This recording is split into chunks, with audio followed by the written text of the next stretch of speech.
बाउन बजार तेपन गली आम साही मेढ़ जीवरे बुली हाय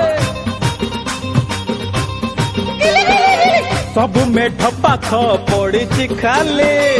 आम मेढ पाखे भारी गहले छात उपरे रंग रंगेली छात उपरे रंग रंगेली आखि आउ आखि फुल नठेई हब आमे तो गोपाल करिबू